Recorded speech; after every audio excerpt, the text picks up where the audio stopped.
Part 2. This video, I'm going to reveal what was what from part 1, and then I'm going to let you listen to some additional clips, different clips, just to, now that you know, listen with fresh ears and different tests, and then I will do a part 3, but it's going to be next week. So let's just listen, go back. Repetition is the key for me. And one piece of advice I'll give you, I may talk about this during the video, I may not. So if I don't,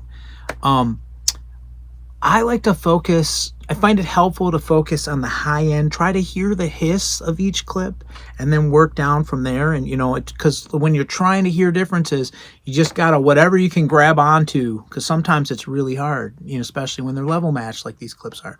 So in this clip, or with these clips, I found that if you start, or if you can find that high end, like,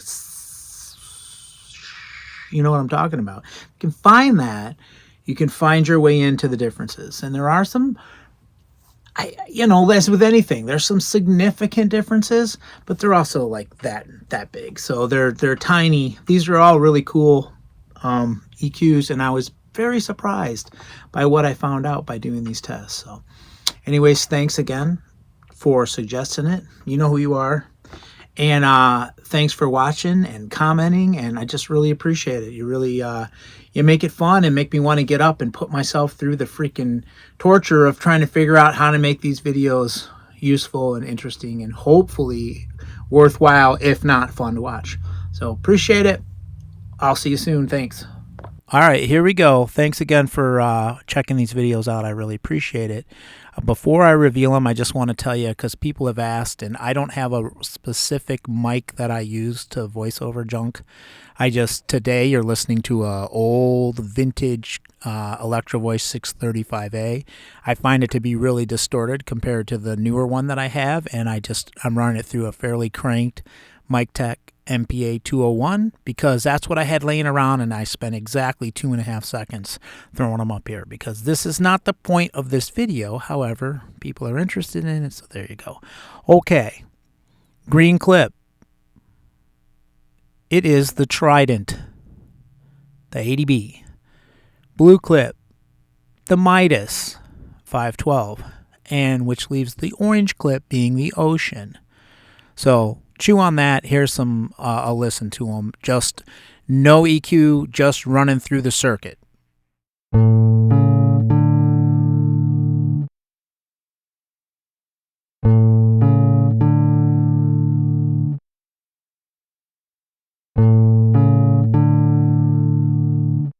All right, now you're going to hear these clips, and what it is the file run through each piece of EQ, set as close to the same EQ points as possible, and the gain is all the way up, but I brought them, what I did is, so the gain's 100% on all three of those things, right? And I varied the amount of signal I was sending out of the DAW into it for each one, depending on how close, how high I could get it, how hot could I get the signal, how hard could I drive the electronics without audible distortion. I couldn't really hear any distortion. Anytime I heard distortion, I just gently pull it back. And so these are like, you know, on the edge of it, but not breaking up. So I feel like these are a good hearty signal, and you know, there's the character without the distorting, which is a whole other ballpark of character, which I'm not even interested in this particular test. I did make one though, so if somebody asks me, maybe I'll post it somewhere. But anywho, that's what you're about to hear is 100% full max, fed with a signal as hot as I could get it before it distorted. Enjoy.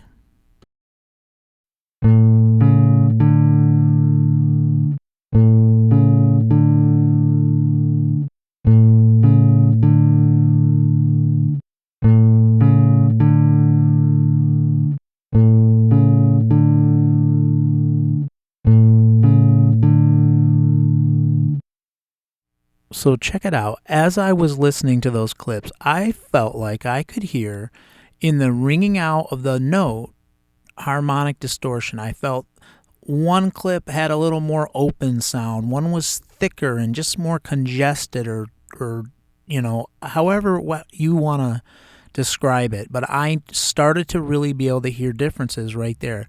So I'm going to play these clips. You can rewind and watch it or listen to it as many times as you need to. But it's there. There's an openness that I was able to cling on to and realize, okay, I'm hearing it. I'm hearing it. I'm hearing it. So good luck. Hopefully you hear it here.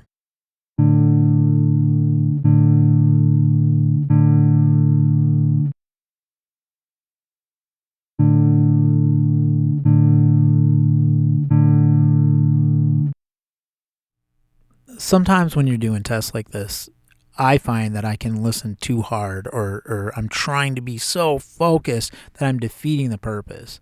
So I have some tricks that I use to force myself to have a different point of view or a different perspective. And I'm going to share that trick with you now on a couple of different clips. So check it out. Hopefully you hear something new.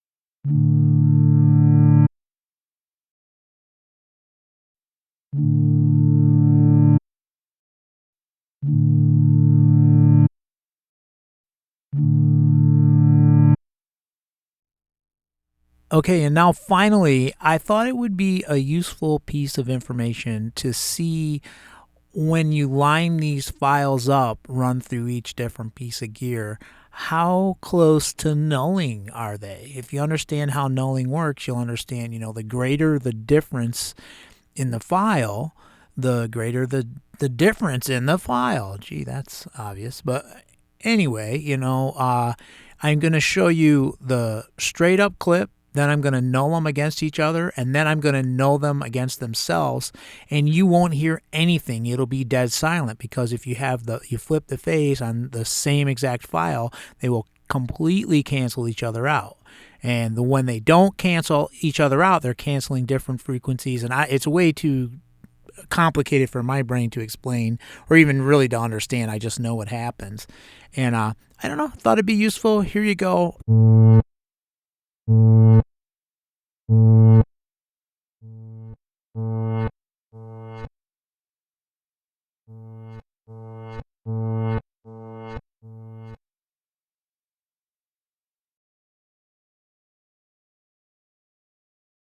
Thank you for watching this video and following along. Part 3 is coming up soon.